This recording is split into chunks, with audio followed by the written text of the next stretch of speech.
Hello everyone, this is Mohit Advocate. Welcome back to another video. In this lecture, we will study भारतीय साक्ष्य अधिनियम 2023 और हम आज से सेक्शन 15 से ऑनवर्ड्स करने वाले एडमिशन से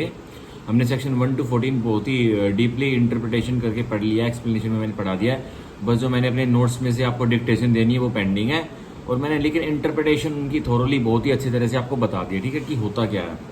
और हम अभी रैपिड डिटेल की सीरीज कोर्स की सीरीज कर रहे हैं, तो आज से हम सेक्शन 15 भारतीय साक्ष्य अधिनियम से आगे जितने हमसे हो सकते हैं उतने चालू करने वाले हैं, ठीक है। तो हमारी एवरेज भाई हम बिल्कुल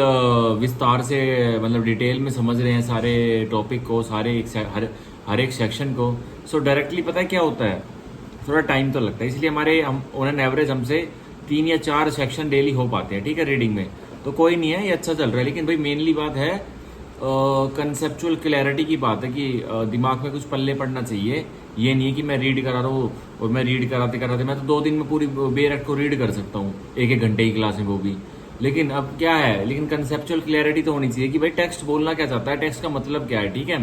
तो मैं आपको सारा हिंदी में और एग्जाम्पल्स के साथ दे दे के सब कुछ समझाता ही हूँ, ठीक है। तो स्टार्ट करते हैं एडमिशंस, ठीक है। स्वीकारोक्ति सेक्शन 15 से आगे तक देखिए।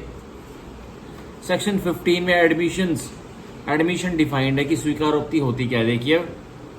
An admission is a statement. Admission स्वीकारोक्ति एक कथन है,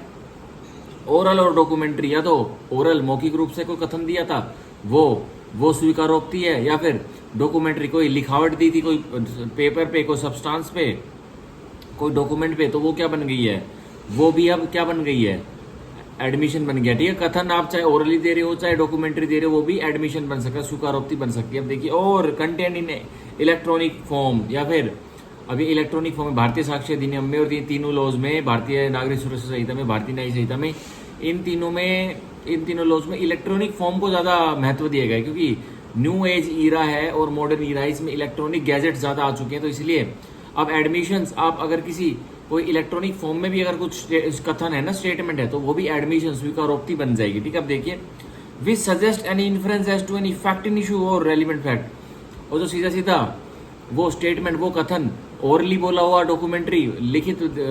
लिखा हुआ, या फिर इलेक्ट्रॉनिक फॉर्म में कोई कथन था, कोई स्टेटमेंट थी, वो सीधा सीधा किससे संदर्भ रख रहा है, वो सीधा सीधा संदर्भ रख रहा है फैक्ट इन इशू से और रेलिवेंट फैक्ट से, ठीक है। फैक्ट इन इशू क्या होता है, फैक्ट इन इशू भाई वो रिक्वायरमेंट्स होती है केस की, जो आपने प्रूव कर दिया तो आप केस जीत जाओगे, वो आप प्रूव नहीं कर पाए तो आप केस हार जाओगे, ठीक है। और रेलिवेंट फैक्ट क्या होता है, जो सेक्शन 4 से लेकर सेक्शन 50 भारतीय साक्ष्य अधिनियम में दिए हुए हैं, वो रेलिवेंट फैक्ट्स होते हैं। अब देखिए, तो उनके बारे में फैक्ट इन इशू की या फिर रेलिवेंट फैक्ट की इन्फ्रेंस, ये कथन क्या कर रहे हैं, सुझा रहे हैं, सजेस्ट कर रहे हैं, ठीक है। देखिए, and which is made by any of the person, और कथन पार्टी है, जो सूट की पार्टी है, जो क्रिमिनल केस की पार्टी है, उस पार्टी में किसी ने भी चाहे कर दिया हो एडमिशन, ठीक है, एक मतलब स्वीकारोक्ति एक कथन दे दिया हो, ठीक है। वो क्या है, and which is made by any of the person and under the circumstances hereinafter mentioned. और एक व्यक्ति ने जो सूट की पार्टी है, क्रिमिनल केस की पार्टी है, भाई क्रिमिनल केस में पार्टी कौन है, विटनेस बनना पड़ा है, प्रोसिक्यूशन का विटनेस है, डिफेंस का विटनेस है, वो भी कर सकता है, अक्यूज्ड है, प्रोसिक्यूशन है, वो भी कर सकता है। सिविल केस में कौन कर सकता है, प्लेंटिफ का कोई गवाह है, वो भी एडमिशन कर सकता है, डिफेंडेंट का कोई गवाह है, वो डिफेंडेंट के अगेंस्ट में एडमिशन कर सकता है और प्लेंटिफ के फेवर में कर सकता है। तो वो क्या होंगे, वो यही देखिए, and which is made by any of the persons and under the circumstances, और इन हालातों में होता है, मेड किया जाता है, कथन एक मेड किया जाता है सर्कमस्टांसेस में, हालातों में, हेयर इन आफ्टर मेंशन, जो नीचे दिए गए मेंशन है यहाँ पर, वो सर्कमस्टांसेस बताया गया, कौन से वो सर्कमस्टांसेस हालात है जिसमें एक कथन जो ओरली, डॉक्यूमेंट्री और इलेक्ट्रॉनिक फॉर्म से बोला गया है और मेड किया गया है एक व्यक्ति द्वारा, जो कि सूट की, जो इसमें लिखा नहीं है कि वो प्रोसीडिंग की पार्टी है, बट वो ऑब्वियसली वही है, उसका प्रोसीडिंग में रोल होगा, तभी तो उसका एडमिशन रेलिवेंट होगा, ठीक है। तो हेयर इन आफ्टर मेंशन्ड, जो सेक्शन 15 भारतीय साक्ष्य अधिनियम में हेयर इन आफ्टर मेंशन्ड लिखा हुआ है ना, ये क्या है, ये जो नीचे और जो सेक्शंस दिए गए हैं ना, इनके बारे में है कि भाई नीचे बताया गया कि एडमिशंस कौन कैसे कैसे कर सकता है और किस किस के अगेंस्ट में लगेगा वो, ठीक है। अब देखिए, अब हम पढ़ते हैं सेक्शन 15 का एक केस लॉ पढ़ते हैं। Case law, meaning, nature and scope of admission, इसमें मतलब बता रखा, परिभाषित कर रखा है एडमिशन को, इसकी श्रेणी बता रखी है, स्वीकारोक्ति की श्रेणी क्या होती है, और स्कोप बता रखा है कि भाई अगर एडमिशन स्वीकारोक्ति होगी तो इसका स्कोप कहाँ तक जाएगा। अब देखिए, an admission is substantive evidence, तो एडमिशन स्वीकारोक्ति एक सब्सटेंटिव एविडेंस है, मतलब बहुत अहम सबूत है, though it is open to the person who made the admission to show that the fact admitted is not correct, पर फिर भी आगे जाकर ये खुला रहता है उस व्यक्ति के लिए, दरवाजा खुला रहता है जो एडमिशन करता है। पहले उसने कोई स्वीकारोक्ति कर दी पर उस व्यक्ति के लिए वो खुला रहता है क्या बाद में, though it is open to the person who made the admission to show that the fact admitted is not correct, कि जो मैंने फैक्ट एडमिट किया था वो करेक्ट ही नहीं था, वो रिट्रैक्ट कर रहा है अपने कथन से। पहले कोई कथन किया था, मान के चलिए कोई अक्यूज था जिसमें क्रिमिनल केस लगा हुआ था, मान के चलिए चोरी का क्रिमिनल केस लगा हुआ था एक अक्यूज के ऊपर, तो पुलिस ने जब उसको पकड़ा इन्वेस्टिगेशन स्टेज पे तो उसने एडमिशन कर लिया, उसने स्वीकारोक्ति कर ली, ठीक है। प्रेशर में आके मैजिस्ट्रेट के आगे उसके बयान भी हो गए 164 में 164 सीआरपीसी में। अब वो क्या हो गया वो बाद में देखेंगे, लेकिन क्या हो गया फिर बाद में जाके वो जब वकील की एंट्री होता है, जब अक्यूज वकील हायर कर लेता, वकील बताता भाई तूने कोई एडमिशन वगैरह तो नहीं दिए थे, वो कहता जी मैंने तो दे दिए थे, मेरे बिल्कुल सर पे खड़े होते कि दे नहीं तो तेरे को पिटाई करेंगे, तो कह रहा है यही ठीक है। इंड्यूसमेंट थ्रेट प्रोमिस से भी तूने एडमिशन किया है, या फिर अपनी मर्जी से तूने गिल्ट, भाई एक व्यक्ति अगर कोई अपराध करता है तो उसमें गिल्ट भावना भी होती है कि भाई नहीं यार मैंने गलत कर दिया, मैं सजा का भोगी हूँ, बेशक से पुलिस उसको तंग ना करे लेकिन वो खुद बता देता। कई व्यक्ति ऐसे होते हैं जिसमें गिल्ट भावना आ जाती है, गिल्ट फीलिंग आ जाती है कि भाई मेरे से गलत हो गया पर मैं अब सजा भुगतने के लिए रेडी हूँ, तो गिल्ट में भी एडमिशन कर देते हैं। फिर उनकी जब वकील की एंट्री होती है, उनके घर वाले वकील करते हैं, फिर वो कहते हैं भाई एडमिशन तूने करा है तो गलत है, तू फंस जाएगा। फिर सीधा सीधा क्या होता है, सीधा सीधा इसमें यही होता है, रिट्रैक्ट कर देता है। वो बोलता कि भाई जज साहब के सामने बोलते हैं ना कि जी मैंने अपनी स्वयं इच्छा से एडमिशन नहीं दिया था, इन्होंने तो मेरे साथ इंड्यूसमेंट थ्रेट प्रॉमिस किया था, आईटीपी किया था जो मैंने दिया था। फिर ठीक है वो कह रहा है कि भाई बाद में वो पलट सकता है। अभी किस में हेल्ड हुआ था, Narayan Swami versus state of Maharashtra, Narayan Swami versus state of Maharashtra 1971 honourable supreme court, इसमें हेल्ड हुआ था, ठीक है। इसके साथ ही यही जो हेल्ड किया गया था, तो ये साथ साथ और भी केसेस में हेल्ड हुआ था, जैसे कि रिटेलिएट किया गया था किसमें, शत्रुचरला विजया रामा राजू, शत्रुचरला ठीक है Vijaya Rama Raju versus Nimaka Jaya Raju 2006 honourable supreme court इसमें। और एक और केस में ये सेम टू सेम यही हेल्ड किया गया था, ये सेम टू सेम रिटेलिएटेड किया गया था, Natesan agencies plantations versus state 2019 honourable supreme court इसमें, ठीक है। अब एक और केस लो पढ़ते देखिए,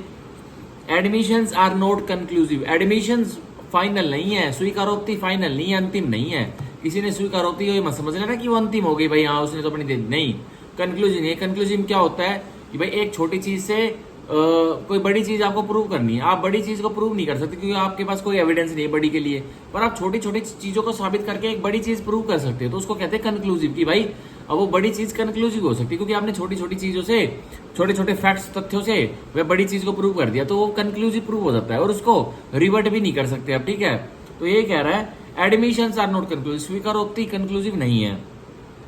and unless they constitute estoppel, और कह रहा है जब तक वो स्टोपल ना बना देना, जब तक तो वो नहीं है, स्टोपल बना दे तो कंक्लूसिव हो जाएगी वो, ठीक है। अब स्टोपल क्या होता है भाई, स्टोपल होता है एक ने रिप्रेजेंटेशन दी, दूसरे ने रिप्रेजेंटेशन को सच माना, ठीक है, और उसने सच मान के अपनी पोजीशन को अल्टर कर लिया, तो अब जिसने रिप्रेजेंटेशन दी थी ना उसने कोई झूठी रिप्रेजेंटेशन दी थी, ठीक है, तो वो अपनी रिप्रेजेंटेशन से डिनाई बैक नहीं कर सकता, ठीक है, क्योंकि अगले व्यक्ति ने मेरी रिप्रेजेंटेशन पे अगले व्यक्ति ने अपनी पोजीशन, अपना लीगल कैरेक्टर चेंज कर लिया था, अल्टर कर लिया था। वो पहले नॉर्मल लीगल कैरेक्टर में था, पर अब आपने उसको रिप्रेजेंटेशन दी कि भाई मेरा प्लॉट है आप ले लो, और आपका वो प्लॉट था नहीं और आपने उससे पैसे ले लिए। अब उस व्यक्ति ने लीगल कैरेक्टर में आ गया ना, वो बायर बन गया, आप सेलर बन गए, तो क्या हुआ, और उसने अपनी क्या कर लिया, उसने अपनी पोजीशन, लीगल कैरेक्टर की पोजीशन अल्टर कर ली, और क्या समझ के आपकी रिप्रेजेंटेशन को सच समझ के, मेरी रिप्रेजेंटेशन को सच समझ के, तो अब मेरी क्या ड्यूटी है, मेरे ऊपर एस्टोपल लग चुका है, मैं एस्टोप्ड हो चुका हूं, मैं टर्न बैक नहीं कर सकता, मैं उससे जो मैंने पैसे लिए मैं उस प्रॉपर्टी को खरीदूंगा और उसको दूंगा, ये रूल होता है, ठीक है। नहीं दूंगा तो मैं फिर और भी पिनल लॉज में या फिर सिविल प्रोसीडिंग्स में फंस जाऊंगा, ठीक है। ये तो ये होता है। देखिए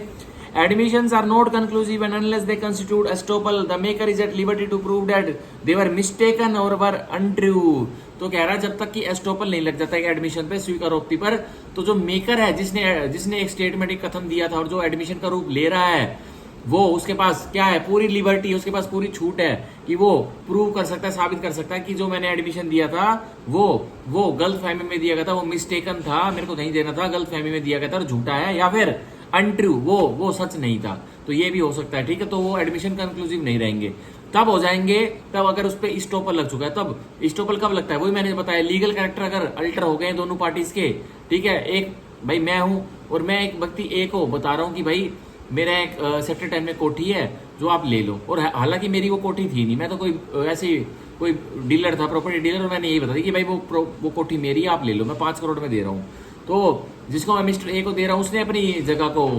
अपनी पोजीशन को अल्टर कर लिया और उसने मेरे को 3 करोड़ रुपए एडवांस दे दिए, और अब मैं क्या हूँ, मैं तो मालिक ही नहीं उस प्रॉपर्टी का, तो मैं क्या करूंगा अब, तो मैं क्या करूंगा अब अगर मैं उसको प्रॉपर्टी नहीं देता हूँ ना, और वो कहता है, और मैं उससे कहता हूँ भाई मेरी तो थी नहीं, अपने पैसे वापस जाए, अब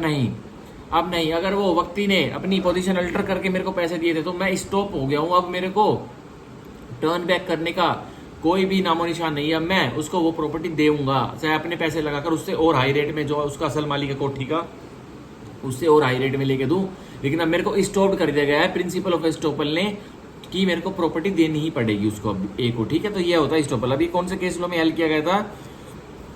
ये हेल्ड किया गया था भैया किशोरी लाल वर्सेस चलती बाई 1959 ऑनरेबल सुप्रीम कोर्ट, ठीक है। किशोरी लाल वर्सेस चलती बाई 1959 ऑनरेबल सुप्रीम कोर्ट, ठीक है। एक और केस लो देख सकते हैं, उसमें भी सेम यही हेल्ड किया गया था, Union of India versus Ibrahim Uddin 2012 honourable supreme Court, Union of India versus Ibrahim Uddin 2012 honourable supreme Court, ठीक है।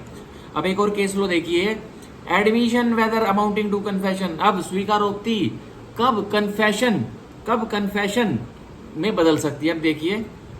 Admission made by a person, स्वीकारोक्ति एक व्यक्ति करता है, ठीक है, whether amounting to a confession or not, वो कन्फेशन क्या होता है भाई, कबूल लिया, तो यही है whether amounting to a confession or not. स्वीकारोक्ति एक व्यक्ति ने की और वो क्या बन रही है, उसकी स्वीकारोक्ति है, तो कबूलनामा बन रहा है या कबूलनामा नहीं बन रहा। आप देखिए, can not B split up and part of it used against him. अब जो कबूलनामा एक व्यक्ति ने एडमिशन किया था, ठीक है, स्वीकारोक्ति की थी, एडमिशन किया था, अब थोड़ा बहुत तो भाई उसके अगेंस्ट में हो रहा है, प्रूव हो रहा है, थोड़ा बहुत नहीं हो पा रहा, तो कह रहा है नहीं। तो आप जो थोड़ा बहुत हो रहा है ना, उसको भी आप उसके अगेंस्ट में प्रूव नहीं कर सकते, ठीक है, स्प्लिट नहीं कर सकते, आप उसको बंटवारा नहीं कर सकते कि यहाँ पे जितना अगेंस्ट में प्रूव हो रहा है हम उसको प्रूव कर देंगे, जो इसने एडमिशन लिया था, स्वीकारोक्ति दी थी अपने कबूलनामे की कि भाई इसने कुछ कांड किया था, नहीं, ऐसा नहीं हो सकता। एट अ होल, पूरे होल में होगी वो, पूरे के पूरे में होगी वो। एक एडमिशन दिया, 10 पन्नों का एडमिशन दिया, माने चलिए, और 5 पन्ने उसके अक्यूज के जो कन्फेशन दी वो अगेंस्ट में आ रहे हैं, कि मतलब वो प्रोसिक्यूशन यूज कर सकता है, और 5 पन्ने उसको बिल्कुल कोई भी, मतलब किसी भी लीगल उसमें पिनल लॉ में नहीं फंसा रहे हैं, मतलब लाइबिलिटी नहीं अराइज करे किसी पिनल लॉ में, भारतीय न्याय संहिता वगैरह में, ठीक है। तो क्या होगा इसमें, सीधा प्रोसिक्यूशन अब इसको साबित नहीं कर सकता। ये तो भाई पूरे 10 पन्ने को आप साबित करो, तो वो जो प्रोसिक्यूशन कह रहा है जी 5 पेजेस में देखिए आप, 1 2 3 4 5 पेजेस में क्या लिखा हुआ है, इसके अक्यूज ने बिल्कुल अपनी कन्फेशन, कबूलनामा दिया हुआ है, ये सब कुछ मान रहा है कि हाँ इसी ने मर्डर किया था, इसी ने चोरी की थी, इसी ने डाका डाला था, आप इसको साबित, अब इसको प्रूव्ड मानिए, कोर्ट को कह रहा है। कोर्ट कहेगी no, it can't be happen, admissions have to prove at whole, पूरे के पूरे को साथ साबित करना पड़ेगा, पार्ट में नहीं, स्प्लिट नहीं कर सकते, आप बंटवारा नहीं कर सकते। तो ये कौन से केस में हेल्ड किया गया था, हाँ इसमें आगे भी है देखिए, an admission must be used either as a whole or not at all. तो यही कहा गया है जो मैं कह रहा हूं, एक एडमिशन स्वीकारोक्ति है तो एट अ होल, पूरे के लिए यूज करो, और एज अ होल या तो पूरे के लिए यूज करो, और नॉट एट ऑल, या फिर किसी के लिए यूज मत करो। ये कौन से केस में हेल्ड किया गया था, Prakash versus state of Karnataka 2014 honourable supreme court, Prakash versus state of Karnataka 2014 honourable supreme court. अब आगे बढ़ते हैं, एडमिशन बाय काउंसिल। अब आगे बढ़ते हैं, एडमिशन बाय काउंसिल। ये देखिए, वकील ने कोई एडमिशन कर ली, स्वीकारोक्ति कर ली, एक पार्टी ने सिविल सूट में मान के चलिए, कई पार्टी ने अपना भाई वकील करते हैं, प्लेंटिफ भी करता है, डिफेंडेंट भी करता है, अब उनके काउंसिल ने एडमिशन कर लिया, तो उसकी क्या वैल्यू रहेगी देखिए, admission of law by council binds neither client nor court. ये लीजिए भाई, स्वीकारोक्ति किसकी,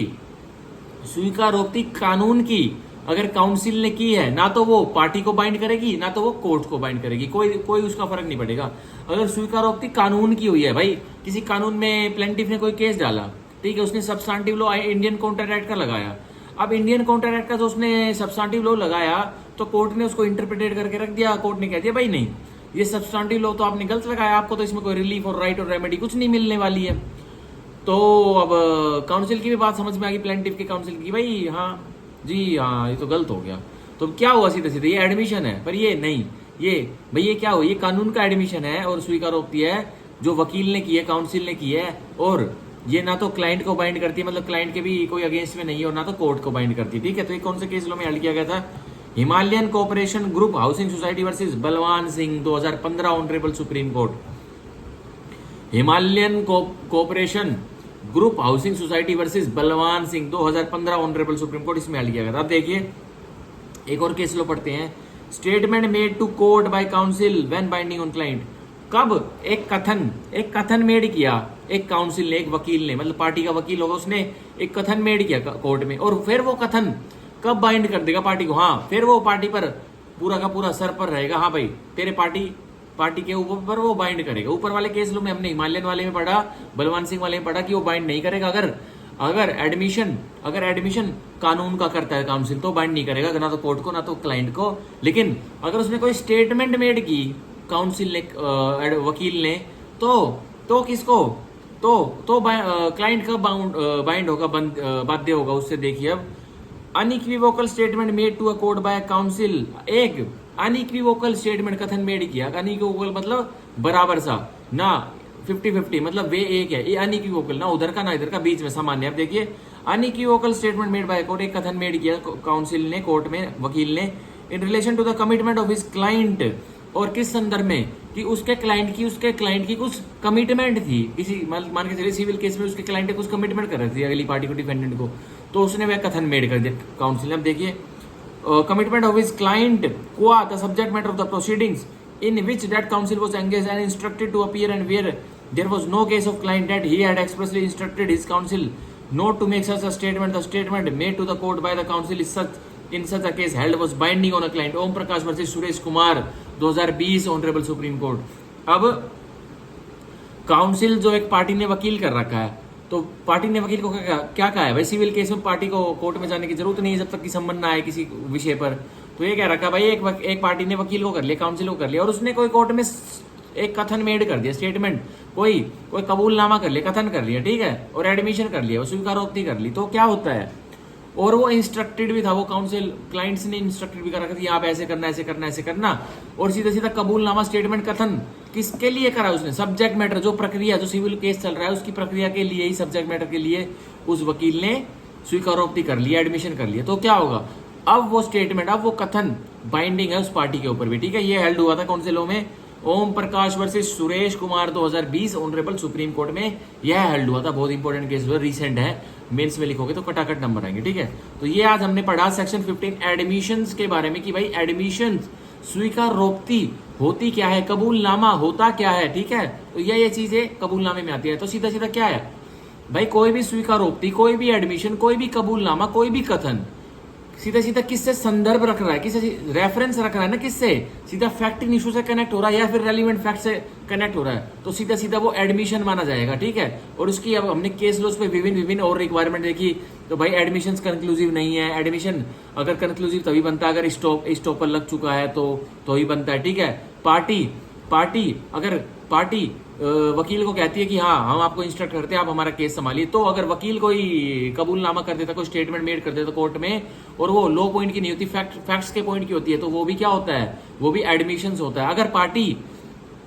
पार्टी का वकील कोई लॉ सब्सटेंटिव लॉ के लिए कोई एडमिशन कर देता है, तो वो पार्टी पर बाइंडिंग नहीं होती, ना तो कोर्ट में बाइंडिंग होती है। हमने केस लॉज में पढ़ा, ठीक है। तो ये क्या होता है? तो ये क्या है? आज हमने सेक्शन 15 भारतीय साक्ष्य अधिनियम के एडमिशंस की डेफिनेशन, परिभाषा पूरी पढ़ी, और इसके विभिन्न केस लॉज देखे। अब हम पढ़ेंगे सेक्शन 16, जो कि one of the most important section. अब देखिए section 16 of Bharatiya Sakshya Adhiniyam, admission by party to proceeding or his agent. अब स्वीकारोक्ति की है, एक सेकंड रुकिए। अब स्वीकारोक्ति की है, किसने की है? या तो जो केस की पार्टी है उसने स्वीकारोक्ति एडमिशन कर लिया है, ठीक है, और इज एजेंट, या जो केस की पार्टी है उनके वकील ने, उनके एजेंट ने, वकील ने उनके एजेंट ने, मान के चलिए जो मेन डिफेंडेंट है वो लंदन में रहता है, लेकिन जो मेन डिफेंडेंट जो लंदन में रहता है उनका दिल्ली में एक एजेंट है, उन्होंने उसको हायर किया हो कि भाई तो तुम्हारा जो हमारी इतनी बड़ी फर्म थी हमारी, मान के चलिए वो जो लंदन में जो पार्टी रहती है वो डीएलएफ कंपनी उसका मालिक है वो, अब उसके ऊपर कम से कम हजारों लाखों केस चल रहे हैं गुड़गांव में, दिल्ली में, कहीं कहीं भी, ठीक है। तो उसने परेशान होकर वो तो लंदन चला गया, लेकिन उसके ऊपर केस हो रहे, तो उसने कह दिया कि भाई अपने एजेंट हायर कर लिया कि तू है ना सारे केसों को तू जवाबदेही रहेगी, तो तुम मेरे एजेंट हो, ठीक है। तो वो वो एजेंट क्या कर लेता है, उसका एजेंट वो स्वीकारोक्ति कर लेता, एडमिशन कर लेता है, उसकी क्या वैल्यू रहेगी। अब देखिए 16 का 1, statements made by a party to the proceeding. अब कथन कबूलनामा मेड किया है एक पार्टी ने, एक दल ने, जो कि प्रक्रिया की पार्टी है, सिविल केस की पार्टी है, क्रिमिनल केस की पार्टी, उनने किया है। देखिए, और by an agent to an any such party, या फिर पार्टी ने किया है सेल्फ, भाई प्लेंटिफ ने कर लिया, डिफेंडेंट ने कर लिया, या फिर प्लेंटिफ के एजेंट ने कर लिया, या फिर डिफेंडेंट के एजेंट ने कर लिया। अब एजेंट मैंने बता दिया था क्या होता है। देखिए, whom the court regards under the circumstances of the case as expressly or impliedly authorized by him to make them are admission। तो जिसको कोर्ट, जो एजेंट और जो पार्टी एडमिशन स्वीकारोक्ति कबूलनामा एक देते हैं कोर्ट में, जिसको कोर्ट रिगार्ड भी कर लेती है, संदर्भ भी रख लेती है, हाँ भाई ये दे सकते हैं। इस एजेंट को प्लेंटिफ डिफेंडेंट ने ऑथराइज कर रखा है कि ये जो सूट है, जो प्रोसीडिंग है, उसको संभाल सकता है, उसका चार्ज इसको दिया हुआ है, तो वो क्या होगा, कोर्ट उसको रिगार्ड कर लेगी, हाँ भाई कौन केस की बागडोर कौन संभाल रहा है, और वही एडमिशन दे रहा है, एजेंट स्वीकारोक्ति दे रहा है। तो क्या हुआ, वो एडमिशन होंगे, वो स्वीकारोक्ति होगी, ठीक है, वो कबूलनामा होगा। और अगर पर्सनल सेल्फ पार्टी ही दे रही है, जैसे प्लेंटिफ और डिफेंडेंट के बीच में केस चल रहा है, कोई उनका एजेंट नहीं है, प्लेंटिफ आके कुछ एडमिशन दे देता है कोर्ट में, हाँ जी, कोई उसके जो केस के अगेंस्ट विरुद्ध जा रहा हो, तो वो क्या होगा, तो वो भी उसको कोर्ट रिगार्ड करनी, भाई ये ओरिजिनल पार्टी है, ये ओरिजिनल पार्टी है केस की, तो ये तो एडमिशन स्वीकारोक्ति कबूलनामा दे ही सकती है, तो उसको भी कोर्ट क्या कर लेगा, सरकमस्टांसिस हालात देखते हुए उसको भी एडमिशन मान लेगा, स्वीकारोक्ति मान लेगा, ठीक है। और ये होता है as expressly or impliedly authorized by him to make them, या फिर पार्टी ने अपने एजेंट को एक्सप्रेसली, भाई मौखिक रूप से कोर्ट को आके बता दिया जी मैं तो आ नहीं पाऊंगा, ये मेरा एजेंट है, ये मेरे केस का चार्ज संभालेगा, ठीक है। या फिर एक्सप्रेसली ये हो गया, खुलकर कोर्ट के आगे बोल दिया, इम्प्लाइडली, या इम्प्लाइडली मतलब प्लेंटिफ नहीं आ रहा है, उसका एजेंट हर तारीख पर जा रहा है सिविल सूट में, ठीक है। तो क्या हो गया, अब तो क्या हो गया, ये कोर्ट को इम्प्लीकेशन मिल गई और एजेंट कुछ बता नहीं रहा है, लेकिन सारी गवाहियों में कौन, प्लेंटिफ का जो एजेंट है वो प्रेजेंट है कोर्ट में, तो ये क्या है, ये इम्प्लाइड है कि भाई उसका एजेंट अगर शामिल है, ठीक है, प्लेंटिफ के गवाहों की गवाही चल रही है, प्लेंटिफ का वकील करा रहा है, प्लेंटिफ का एजेंट शामिल है वहां पे, ठीक है। तो क्या होगा, ये इम्प्लाइड है कि भाई कोर्ट समझ गया कि भाई प्लेंटिफ नहीं आ रहा है, ये उसका एजेंट है, कोई नहीं, ये इम्प्लीकेशन मिल गई कि हाँ भाई अगर ये अब वो व्यक्ति एजेंट को एडमिशन कर देगा तो वो क्या होगी, वो कबूलनामा स्वीकारोक्ति होगी, ठीक है। अब हम 16 का 2 पढ़ते हैं, स्टेटमेंट मेड बाय, अब कह रहा है कथन कबूलनामा ये वाले व्यक्ति कर देते हैं, तो देखिए क्या होगा, सब हेड 1, 16 के 2 का sub head 1,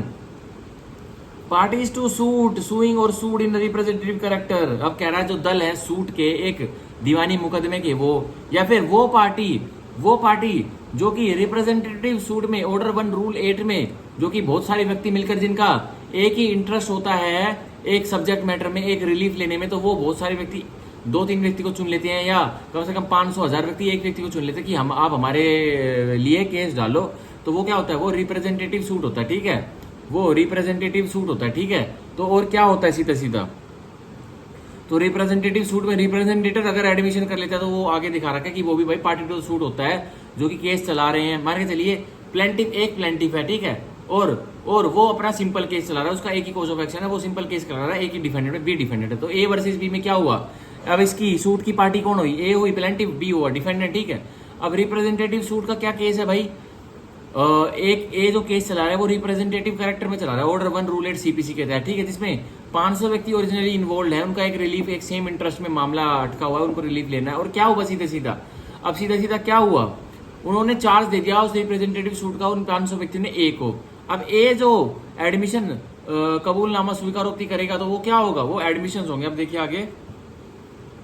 parties to suit suing or sued in representative character are not admissions. भाई जनरल रूल तो है जो पार्टी रिप्रेजेंटेटिव सूट में केस डाल रहे हैं, उनके ऊपर रिप्रेजेंटेटिव सूट में केस डाला हुआ है, या फिर वो डिफेंडेंट हैं और वो रिप्रेजेंटेटिव सूट में अपने केस को डिफेंड करवा रहे किसी एक व्यक्ति से, और उन्होंने कोई रिप्रेजेंटेटिव कैरेक्टर में होते हुए एक व्यक्ति ने जो कि ऐसा कैरेक्टर होल्ड करता है उसने कोई एडमिशन स्वीकारोक्ति करे तो वो कोई एडमिशन नहीं होगा, ये जनरल रूल है। कब हो सकता है, unless they were made while the party making them held the character. अगर एक रिप्रेजेंटेटिव कैरेक्टर वाले सूट में एक रिप्रेजेंटेटर ने उस एडमिशन को स्वीकारोक्ति को कबूलनामे को जब मेड किया, जब वो उस कैरेक्टर को हेल्ड कर रहा था, तो उसके कबूलनामा एक स्वीकारोक्ति बन जाएगी एक केस में, ठीक है। तो ये सब एट 2 का A, persons who have any proprietary or pecuniary interest in the subject matter. अब व्यक्ति जिनका एक सिविल सूट का सब्जेक्ट मैटर, मान के चलिए एक ए वर्सेस बी है और ए वर्सेस बी, ए ने केस चल रखा है कि भाई बी ने इसकी बाइक ले ली थी, ए की मतलब बाइक इसने, ए ने बी को बाइक बेच दी थी। अब बी उस बाइक के पैसे नहीं दे रहा है, तो उसने केस डाल रखा है भाई या तो मेरी बाइक वापस दो, मेरी मूवेबल प्रॉपर्टी वापस दिलाओ, या इससे मेरे पैसे दिलाओ। तो यही है, देखिए persons who have any property और पेक्यूनरी इंटरेस्ट। तो अब ए और बी का उस केस में क्या इंटरेस्ट है, पेक्यूनरी इंटरेस्ट है ना भाई, बाइक पैसों की तो आती है, तो पेक्यूनरी इंटरेस्ट जहां भी आए तो पैसे समझ लेना। आप देखिए proprietary or pecuniary interest in the subject matter of the proceeding and who make the statement in their character of person so interested. तो ये कह रहा है कि यहाँ ए और बी, जो ए ने बी को बाइक बेची थी पर बी ने उसको ए को पैसे नहीं दिए थे, तो ए ने केस चला दिया था उसके ऊपर, ए वर्सेस बी कर दिया था पैसे लेने के लिए, अपनी बाइक को वापस लेने के लिए कोर्ट में, ठीक है। तो ये कह रहा है कि यहाँ ए और बी एडमिशन नहीं कर रही है। मान के चलिए ए ने वही बाइक किसी सी को भी दी हुई है, ए ने वही बाइक किसी सी को भी दी हुई है, और बी को वह पता लग गया था कि पहले बी को दे दी थी वो बाइक, ठीक है। बी ने उसको, मान के चलिए ए ने जो बी को बाइक दी वो 50,000 में उनकी डील है कि सेकंड हैंड बाइक है भाई 50,000 में ले लो। ए ने उसको 5,000 एडवांस दे दिया और बोल दिया कि 2 दिन बाद तेरे को 45,000 पूरे दे दूंगा। तो अब बी को पता लग गया कि भाई इसने, जैसे हमारे 2 दिन निकले तो उसने अगले दिन ही, जैसे मैं इसके घर से बाइक लेके निकला तो इसने ए ने सी को भी एक सौदा कर दिया, मतलब एक एग्रीमेंट बना लिया कि भाई मेरी बाइक है ना बी हायर किराए पर लेके गया, वो अभी 1 घंटे में ले आएगा, तो तुम भी मेरी बाइक ले लो। तो सी ने ए से पैसे ले रखे हैं, सी ने ए से पैसे ले ली 50,000 रुपए। अब बी ने भी ए को पैसे दे रखे 5,000, सी ने भी ए को पैसे दे रखे 50,000। तो भाई अब केस तो डला हुआ है ए वर्सेस बी। अब भाई बी बाइक वापस ना दे तो ए को बाइक चाहिए, दोनों से पैसे मार लिए उसने। अब उसके ऊपर जो अलग से धारा पिनल लो 420 वगैरह की लगेगी, फ्रॉड चीटिंग वगैरह की लगेगी, वो तो लगेगी। लेकिन क्या हो गया अब यहाँ सी तो पार्टी नहीं है सूट की, पर सी अगर कोई एडमिशन करेगा, स्वीकारोक्ति करेगा, तो वो भी किसके, वो ऑब्वियसली अगेंस्ट में करेगा, किसके, ए के अगेंस्ट में करेगा, जिसने उसको सेकंड कस्टमर बन के बाइक बेच दी, जो उसने पहले बी को बेची हुई थी। तो क्या हुआ, अब सी को एडमिशन करेगा ना, वो सीधा सीधा ए के अगेंस्ट जाएगी, तो वो स्वीकारोक्ति भी हो सकती है। अब देखिए and who make the statement in their character of person so interested, और उन्होंने वही स्टेटमेंट कथन मेड भी किया है। और पर्सन अब ए वर्सेस बी वाले सूट में भाई एक इंटरेस्टेड है ना जीतने में, तो उसके अगेंस्ट में। अब देखिए अब 16 के 2 का बी,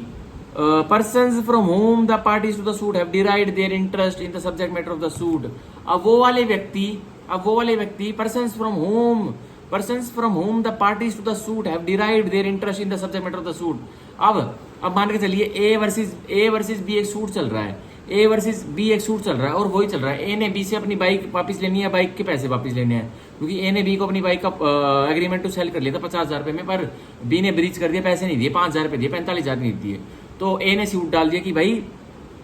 क्या सूट डाल दिया कि भैया तो कोर्ट रिलीफ में कि भाई मेरे को या तो बाइक वापस दिलाओ या पैसे वापस दिलाओ। तो क्या हो गया, या सीधा सीधा ए वर्सेस बी पार्टी हो गई, सब्जेक्ट मैटर क्या होगा, वो बाइक हो गई, मूवेबल प्रॉपर्टी होगी। अब यही कह रहा है कि ए ने कभी बाइक सी से ली थी, ए ने बाइक कभी सी से ली थी, भाई ए ने भी खरीदी होगी बाइक तो किसी सी से ली थी। अब सी ने कुछ एडमिशन कर दिया ना, तो वो भी एडमिशन स्वीकारोक्ति उस केस में चल जाएगी, ठीक है। और हालांकि सी इस केस में पार्टी भी नहीं है ए वर्सेस बी वाले केस में, लेकिन फिर भी सी अगर कोई एडमिशन कर देगा और ए के विरुद्ध कर देगा जिसने उस बाइक का टाइटल डिराइव किया है उससे, तो वो उसके अगेंस्ट में जाएगा, वो स्वीकारोक्ति, वो एडमिशन हो जाएगा, ठीक है। तो ये कहते हैं, अब नीचे लेटर पार्ट पढ़ते हैं हम, 16 के लेटर पार्ट पढ़ते हैं। आर एडमिशंस, तो ये स्वीकारोक्ति है, ये कबूलनामा है। If they are made during the continuance of the interest of the person making the statement. और कबूलनामा आप कब तक कर सकते हो, जब तक आप उस सूट में उस प्रॉपर्टी से रिलेटेड, सब्जेक्ट मैटर से रिलेटेड कोई सब्जेक्ट मैटर के इंटरेस्ट हित बनाए रखते हो, तब तक करते हो। अगर आपका हित दूर चला गया उस सब्जेक्ट मैटर, जो सूट की प्रॉपर्टी है, जो सब्जेक्ट मैटर उस सूट का, तो अगर आपका हित ही दूर चला गया, आपके पास कोई टाइटल नहीं रहा, ना आपके पास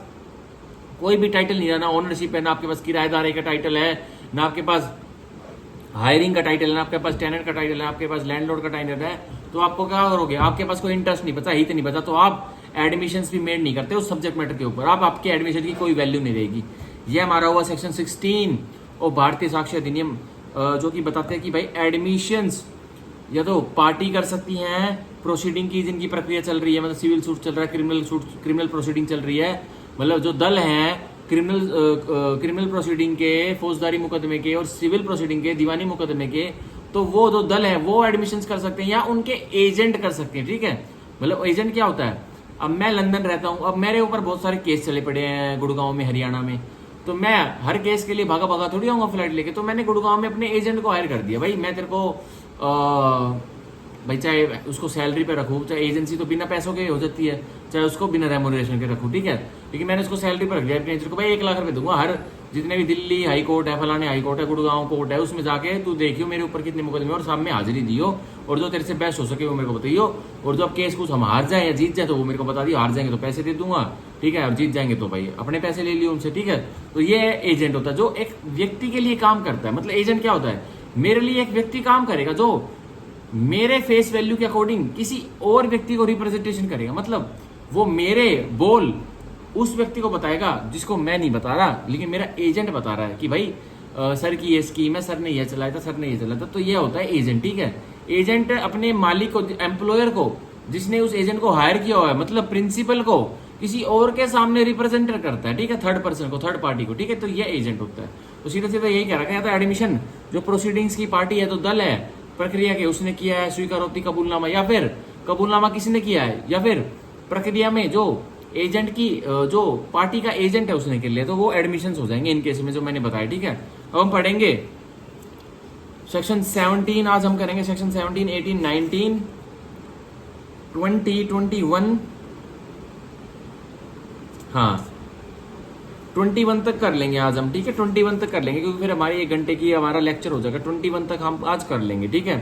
आराम से हो जाएंगे हमारे। हम हमारा रह रहा 18, 19, 20, 21, 18, 19, 20, 21, 4 सेक्शन रह रहे, 2 मैंने करवा दिया अभी बिल्कुल डिटेल में, ठीक है। इससे ज्यादा डिटेल में कोई नहीं करा सकता। हाँ 4 नहीं रह रहे, 5 रह रहे, 17, 18, 19, 20, 21, 5 रह रहे। अब देखिए section 17, 17 of Bharatiya Sakshya Adhiniyam, sorry, admissions by person whose position must be proved. Hello hello, welcome back, welcome back. हाँ हम तो सेक्शन 17 हम पढ़ रहे थे भारतीय साक्ष्य अधिनियम का, वो वीडियो कट हो गई थी क्योंकि ये आईफोन 14 है, इसकी 128 GB एकदम फुल हो गई थी मेमोरी, ठीक है। अब मैंने थोड़े बहुत ऐप्स डिलीट करे हैं, इसकी वजह से अब नहीं होगी, अब थोड़ी बहुत स्पेस हमें मिल गई है। अब इसमें रिकॉर्डिंग होती है ना, अब लाइव का ऑप्शन अपना खुला नहीं है। आज या कल में मैं खुलवा लूँगा लाइव का ऑप्शन जो यूट्यूब पे होता है, तो मैं लाइव ही चलाया करूँगा, ठीक है। तो आज हम करेंगे, हम करेंगे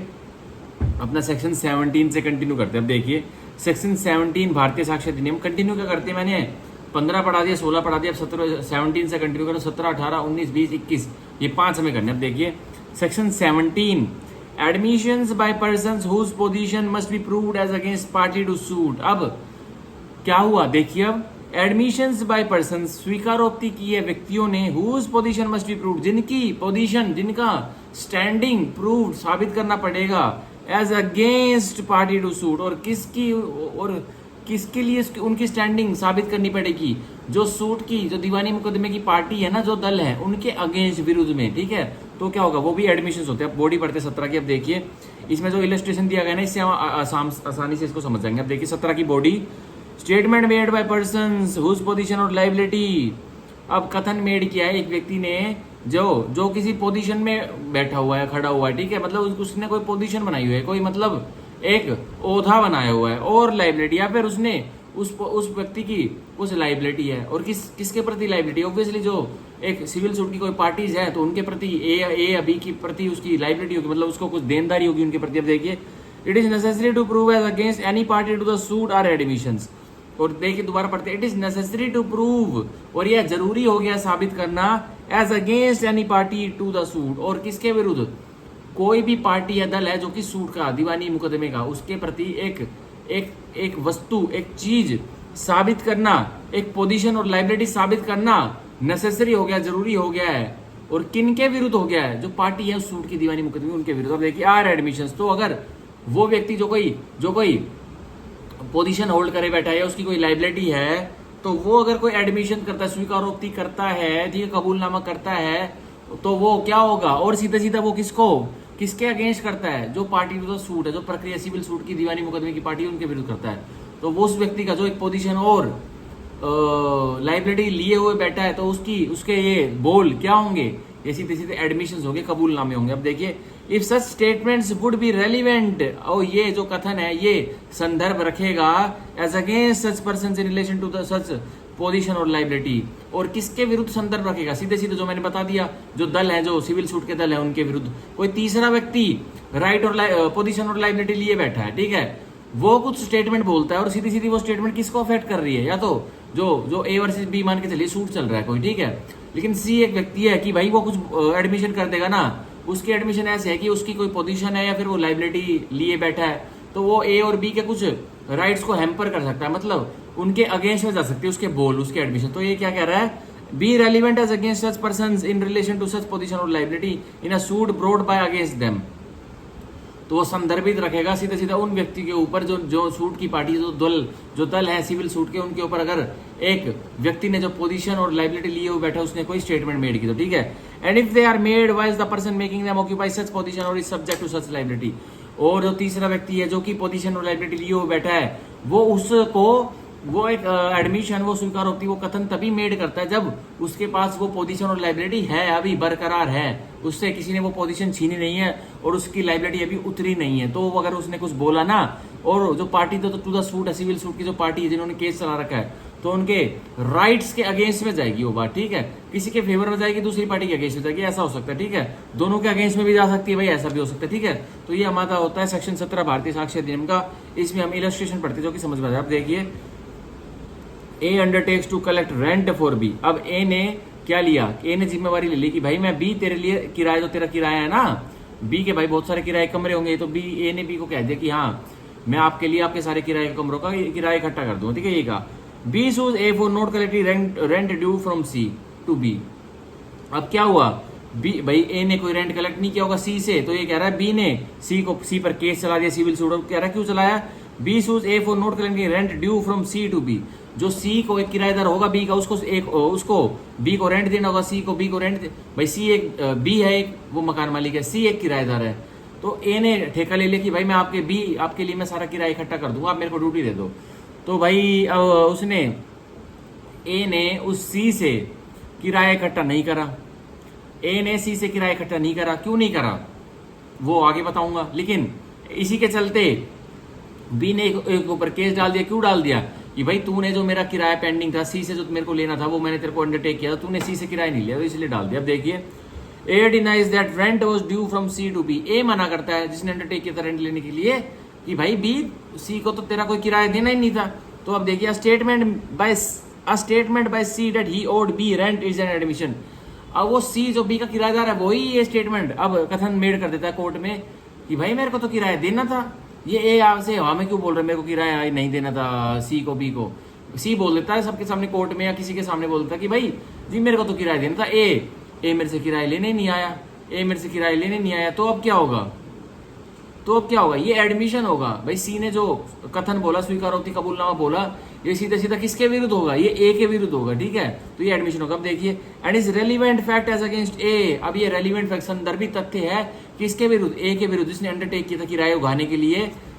ठीक है। If A denies that C did owe rent to B, अगर ए डिनाई करता है, अब भी डिनाई करता है, वो केस डाला हुआ है, उसने डिफेंस लेगा हो कि हाँ भाई ए बोलता है कि सी ने कोई भी रेंट बी का नहीं देना था, और सी अब बोल रहा है कि हाँ मेरे को तो रेंट देना था। अब ए ने अंडरटेक किया होता तो भाई तू कैसे बोल रहा है कि सी ने बी को रेंट नहीं देना था, सी खुद ही बोल रहा है मेरे को रेंट देना था, और बी ने तेरे ऊपर केस चला रखा इसी के लिए कि तूने अपनी ड्यूटी को अच्छे से नहीं किया, तूने ए ने सी से किराया नहीं लिया और अब बी को किराया लेना था। थोड़ा कॉम्प्लिकेटेड से एग्जाम्पल हो गया ना, पर इसे समझ में आ जाता है सेक्शन 17 पूरी तरह से। मतलब सूट की पार्टीज कोई और है, लेकिन एक ऐसा व्यक्ति कोई एडमिशन मेक कर देगा जो पोजीशन और लाइबिलिटी को डिसाइड करके रख देगी सूट में, तो वो एडमिशंस होते हैं। तो हमारा ये एग्जांपल बिल्कुल सिंपल सा है, लॉजिक समझ में आ रहा है। देखिए, एक ए है जो कि एक व्यक्ति होता है, और उसने बी जो कि एक उसके बी मान के चलिए उसके बहुत सारे किराए कमरे जो 1 BHK 2 BHK होते हैं, बहुत सारे कमरे मान के चलिए उसके 100 कमरे हैं, ठीक है। उनमें से उसका वन ऑफ द टेनेंट सी भी है, ठीक है, लेकिन सी का भी रोल नहीं है। बी ने ए को बोल दिया कि भाई कि तू सारे मेरे कमरों का किराया उगाए कर, कलेक्ट करेगा, तो ए ने भी अंडरटेक कर लिया, मैं कर लूंगा। अब ए जैसे ही रेंट भाई 99 किराएदारों से उसने ए ने रेंट ले लिया, इसमें ये लिखा नहीं हो, मैं बता रहा हूँ 99 किराएदारों से ए ने रेंट ले लिया, पर ए ने सी से रेंट नहीं लिया जो 100 का किराएदार था, ठीक है। तो क्या हुआ भाई, ऑब्वियसली बी को सी से भी रेंट लेना था जो 100 का किराएदार था भाई, ऑब्वियसली, ठीक है। तो अब ए ने बी को लाके 99 कमरों का रेंट दिया, उसने गिने पैसे, वो कह रहा भाई सी का वो एक कमरे का रेंट का किसने नहीं दिया, वो कह रहा भाई सी, ए बोल रहा है सी ने नहीं दिया, तो कह रहा उसने क्यों नहीं दिया, उसका तो 2 महीने का बकाया था किराया, ठीक है। वो अब ये कहता है नहीं उसका कोई बकाया नहीं था, मैं नहीं मानता, उसके सारे हिसाब क्लियर है। तो इसी बात को सुन के बी ने पे केस कर दिया, सिविल सूट, पैसे रिकवरी का, और इसने ब्रीच ऑफ कॉन्ट्रैक्ट किया है अंडरटेकिंग का, ठीक है। तो क्या हुआ, अब जैसे केस चल रहा है ए वर्सेस बी के बीच में, ठीक है, बी वर्सेस ए, हाँ बी वर्सेस ए के बीच में, बी की मकान मालिक है और ए उसके पैसे उगाने वाला।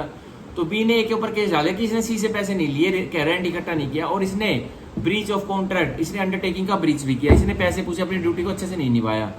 तो अब कोर्ट में आके सी जो किराएदार होता है, जिसको बी को पैसे भी देने थे और ए ने उससे पैसे लिए नहीं, अब सी कोर्ट में आके एक बोल देता है, सर ये ए ना तो मेरे पास आया, मेरे को किराए देने थे, और ये की सीधा क्या बात है, अब ये सीधा सीधा कबूलनामा है। किसके विरुद्ध है कबूलनामा, ए के विरुद्ध जाएगा केस में, ए केस हार जाएगा इससे, ठीक है, और बी इससे केस जीत जाएगा, ठीक है। तो यही कहा गया है, ठीक है। और लेटर पार्ट में इस एग्जांपल का यही दिया गया, if A denies that C did owe rent to B, A case में भाई ए डिनाई कर रहा है कि यहाँ पे सी को कोई बी का किराया नहीं देना था, तो ये अब ये कबूलनामा, सी का कबूलनामा स्वीकारोक्ति ए के विरुद्ध जाएगी, ठीक है। तो ये हमारा हुआ सेक्शन 17 और भारतीय साक्ष्य अधिनियम। अब हम करेंगे सेक्शन 18 और भारतीय साक्ष्य अधिनियम, जो कि बहुत छोटा सा है। आप देखिए, admissions by persons expressly referred to by party to the suit. अब स्वीकारोक्ति एक वो व्यक्ति कर रहा है जो सूट की पार्टी है ना, ए वर्सेस बी मान के चलिए कोई पार्टी, उनके बीच में कोई केस चल रहा है। अब केस उससे पहले चला नहीं था, तो ए को मान के चलिए, ए को कुछ वस्तु, एक लैंड बेचनी थी, ए को एक लैंड बेचनी थी, और बी ग्राहक है, ठीक है, बी बायर है। तो ए ने उस अपनी लैंड की वैल्यू 1 करोड़ रख दी, बी देने के लिए रेडी है, लेकिन बी ए से पूछता है, भाई तेरी ये लैंड में मीठा पानी तो है, पानी वो ओके तो है, पीने लायक तो है, और तेरी लैंड पे कोई मोर्गेज वगैरह, कोई मतलब गिरवी वगैरह तो नहीं रखी हुई है। तो ये बोलता है तो भैमी सा आदमी है, मैं तेरे को क्या बताऊं, जा तू सी से पूछ ले। तो अब ए ने उसको खुल के एक्सप्रेसली रेफर कर दिया ना बी को सी के पास, कि जा उससे पूछ ले, वो तेरे को सब कुछ बता देगा। तो सी ने कोई एडमिशंस कर ली ना, तो वो रेलिवेंट हो जाएंगे। अब यही सेक्शन 18 बता रहा, अब देखिए बॉडी पढ़ते 18 की, स्टेटमेंट्स मेड बाय पर्सन्स, अब कथन मेड करते हैं, स्टेटमेंट्स मेड बाय पर्सन्स, अब कथन मेड करते हैं व्यक्ति, to whom a party to the suit has expressly referred for information, जिसके पास जो पार्टी टू द सूट है वो एक्सप्रेसली रेफर करती है, किसके लिए, इन्फॉर्मेशन के लिए, ठीक है, जानकारी के लिए, in reference to the matter in disputes are admission, और किस संदर्भ में रेफर करती है कि भाई जो मैटर इन डिस्प्यूट आने वाले उसमें बनेगा ना भाई, या तो सूट से पहले कोई रेफर किया गया था या सूट के दौरान रेफर कर दिया था, और फिर एक व्यक्ति ने जो कि सूट की पार्टी भी नहीं है पर उसको खुल के एक्सप्रेसली रेफर किया, तो उसने कुछ एडमिशन दे दी, तो वो एडमिशन हो जाएंगे, वो स्वीकारोक्ति हो जाएगी। और सीधा सीधा स्वीकारोक्ति इफ बट के लिए नहीं होनी चाहिए, जो डिस्प्यूटेड मैटर है सिविल सूट का, दीवानी मुकदमे का, उसके लिए होनी चाहिए, जो सब्जेक्ट मैटर है, ठीक है, उसके प्रति होनी चाहिए, कोई और इफ बट नहीं होनी चाहिए, कोई एक्स्ट्रा एलिमेंट नहीं होनी चाहिए, उसके प्रति होनी चाहिए, तो वही वो एडमिशन माने जाएंगे, ठीक है। तो अब देखिए इलस्ट्रेशन हम पढ़ते सेक्शन 18 भारतीय साक्ष्य अधिनियम की, देखिए इसमें सब कुछ समझ में आ जाएगा। अब देखिए, the question is whether a horse sold by A to B is sound. एक प्रश्न उठता है सिविल सूट में, क्या ए ने जो बी को एक घोड़ा बेचा, क्या वो ठीक है, दिमागी रूप से तंदुरुस्त है, वो पगला तो नहीं है। तो ये देखिए, ए सेज टू बी, अब ए ने बी को क्या बोला था बेचते वक्त, गो एंड आस्क सी, जाओ मेरे घोड़े के बारे में सी से पूछ लो जाके, सी नोज ऑल अबाउट इट। अब सी उसके घोड़े के बारे में सब कुछ जानता है, क्या वो साउंड है या नहीं है। तो देखिए, सी स्टेटमेंट इज एन एडमिशन। अब सी ने कोई कथन बता दिया तो वो एक एडमिशन होगा, स्वीकारोक्ति होगी, ठीक है। सी ने या तो ये बता दिया, हाँ भाई ए का घोड़ा तंदुरुस्त है, तो ये एडमिशन हो जाएगा। सी ने ये बता दिया कि भाई नहीं, ए का घोड़ा तो बिल्कुल बावला है, पागल है, ऐसे डोलता है, सबको टक्कर मारता है, तो वो भी एडमिशन है, ठीक है, ठीक है। या तो उसके फेवर में दिया या फिर उसके अगेंस्ट में दिया, क्योंकि उसको पता होना चाहिए कि भाई मेरे को बताना क्या है, इन्फॉर्मेशन के बारे में पता होना चाहिए, तो वो रेलिवेंट हो जाएगा, तो वो एडमिशन हो जाएंगे, ठीक है, स्वीकारोक्ति कबूलनामा हो जाएगा। ये सेक्शन 18 हमारा हुआ भारतीय साक्ष्य अधिनियम का। अब हम 19, 20, 21 3 हमारे सेक्शन पढ़ के वो पढ़ेंगे, ठीक है। अब देखिए section 19, proof of admissions against person making them and by or on their behalf. अब proof of admissions against persons making them, अब सबूत क्या रखा जाएगा, भाई एक व्यक्ति ने कबूलनामा दे दिया, स्वीकारोक्ति दे दी, अब बाद में जाके उसको पलट रहा है ट्रायल स्टेज में, ठीक है, सिविल सूट में, क्रिमिनल स्टेज पे, तो उसका सबूत क्या रखा जाएगा, भाई सबूत रखा जाएगा पहले। अब ये देखिए, and by or on their behalf, या उसका क्या सबूत रहेगा, कोई पर्सन है, पार्टी है, और उसके विरुद्ध उसके विरुद्ध या उसके फेवर में कोई एडमिशन दे रहा है, कोई और व्यक्ति उनके लिए दे रहा है या उनके अगेंस्ट दे रहा है, ठीक है, उनके बिहाफ के लिए दे रहा है। मतलब उन्होंने या तो एक्सप्रेसली बोल रखा है, जो पार्टी टू द सूट है कि जाओ स्वीकारोक्ति दो, कबूलनामा दो, या फिर कैसे दे रहा है, या फिर कैसे दे रहा है, वो खुद से दे रहा है, तो सबूत रखा जाएगा उस स्वीकारोक्ति का 19 में। अब देखिए बॉडी एडमिशंस आर रेलिवेंट, जो स्वीकारोक्ति है वो संदर्भित हो जाएगी, रेलिवेंट हो जाएगी, and may be proved as against the person who makes them, और उनके विरुद्ध प्रूव की जा सकती है जो व्यक्ति स्वीकारोक्ति को, कबूलनामे को करते हैं, मतलब मुंह से बोलते हैं, लिखित रूप में देते हैं, इलेक्ट्रॉनिक फॉर्म में देते हैं, पाया जाता है, ठीक है, कथन। अब देखिए, और इज रिप्रेजेंटेटिव इन इंटरेस्ट, या फिर एडमिशंस, अब एडमिशंस जो स्वीकारोक्ति वो संदर्भित हो जाएगी और साबित भी की जा सकती है उन व्यक्ति के विरुद्ध जो उनको देते हैं, मतलब उन्होंने एडमिशन दिया है, स्वीकारोक्ति खुलकर अपने मुंह से बोली है, या फिर उनके विरुद्ध नहीं, उनके रिप्रेजेंटेटिव, उनके एलआर आ जाते, कभी जाके भाई मान के चलिए कोई ए वर्सेस बी है, ए 80 साल का कोई बूढ़ा आदमी है, अब 80 साल का वो बूढ़ा आदमी 2-3 साल केस चला, वो गुजर लिया, तो उनके उसके एलआर्स उस केस में ऐड हो जाएंगे, तो एलआर्स के विरुद्ध भी वो, अगर उस बूढ़े आदमी ने कोई एडमिशन मेड, कोई स्वीकारोक्ति मेड की थी ना कोर्ट में, तो उसके एलआर के विरुद्ध भी वो साबित की जा सकती है, वो रेलिवेंट हो सकते हैं, वो संदर्भित होते हैं। अब देखिए, but they can not be proved by or on behalf of the person who makes them or by his representative interest, या फिर वो खुद से साबित नहीं किया जा सकते, मतलब सेल्फ सर्विंग जो स्वीकारोक्ति है ना, वो आप खुद से साबित नहीं कर सकते, आप सेल्फ सर्विंग एडमिशन स्वीकारोक्ति है उसको साबित नहीं कर सकते, आप ओनली सेल्फ हार्मिंग स्वीकारोक्ति है उसको साबित कर सकते हो, ठीक है। अब देखिए, except in the following cases namely, अब एक्सेप्शन दे दी कि भाई अगर सेल्फ सर्विंग भी, जो सेल्फ सर्विंग एडमिशन है, भाई एक व्यक्ति अपने लिए एडमिशन दे रहा है, मान के चलिए ए वर्सेस बी है, सॉरी मान के चलिए स्टेट वर्सेस ए एक केस हो रहा है, और स्टेट ने प्रोसिक्यूट कर रखा है, ए को क्यों प्रोसिक्यूट कर रखा कि ए ने भाई मर्डर किया है, तो अब ए क्या कहता है, ए मान के चलिए मैं ए हूँ, ठीक है, मैं ए हूँ, मान के चलिए मैं ए हूँ, ठीक है, तो मैं कोचिंग पे पढ़ा रहा हूँ, जैसे ही तो स्टेट वर्सेस ए जो केस होता है मर्डर का, कि मान के चलिए पुलिस ने बोला कि भाई ए ने एक मर्डर कर दिया, मैं जैसे खेड़, और बोला कि भाई खेड़ की दौला टोल टैक्स पे ए है जो कोचिंग सेंटर चला रहा है, इसने कोई मर्डर कर दिया,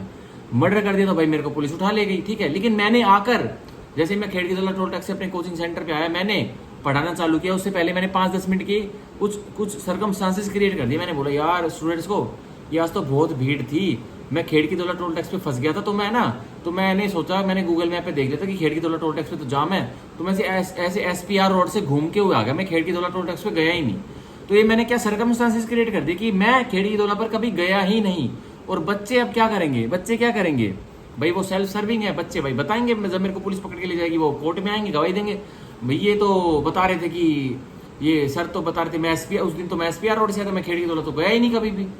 तो क्या होता है, तो ये सेल्फ सर्विंग है, ये अलाउड नहीं है, ये आप साबित नहीं कर सकते। कोई अपने लिए कोई सबूत, भाई अच्छे सबूत बना देते हैं, अपने बचने के लिए बहुत सबूत क्रिएट हो जाते हैं, पर अपने लिए आप उसको सब साबित नहीं कर सकते, आप सेल्फ सर्विंग एविडेंस एडमिशन साबित नहीं कर सकते, आप ओनली सेल्फ हार्मिंग साबित कर सकते हो, पर ये दो एक्सेप्शंस है, इनमें आप सेल्फ सर्विंग भी साबित कर सकते हो। अब देखिए, except in the following cases namely, in cases में सेल्फ सर्विंग भी साबित हो सकते हैं। अब देखिए, 1 एन एडमिशन में बी प्रूव्ड बाय और behalf of the person making it, एक स्वीकारोक्ति कबूलनामा प्रूव हो सकता है उस व्यक्ति के बिहाफ पे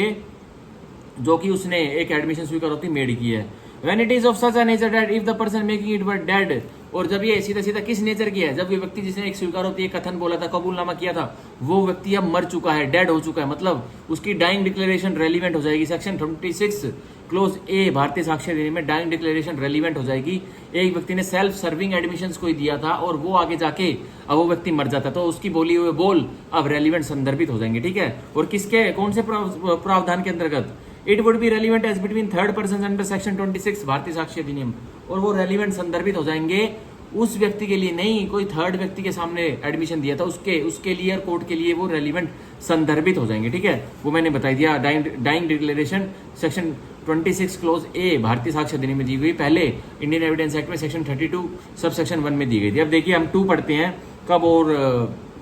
कब एडमिशन, कब सेल्फ सर्विंग रेलिवेंट हो जाएंगे। एक बार इसके ऊपर जो 1, 2, 3 लिखे होने, इसके ऊपर सेल्फ सर्विंग भी देख लीजिए कि self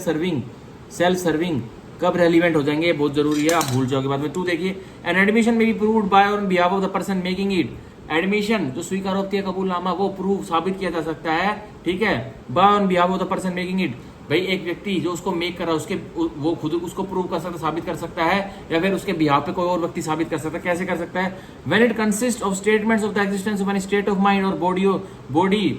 state of mind or body relevant or in issue made or about at the time when such state of mind or body existed and is accompanied by conduct rendering it falsehood improbable. तो कह रहा है किसी व्यक्ति ने self serving evidence दिया था, कोई सेल्फ सर्विंग एडमिशन दिया था एक दूसरे व्यक्ति को, ठीक है, और उसको झूठ मान पाना फॉल्सहुड, उसको फॉल्सहुड इम्प्रोबेबल, उसको झूठ मान पाना बिल्कुल भी पच नहीं रहा है कि भाई ये सच्ची बात लगती है। अब जैसे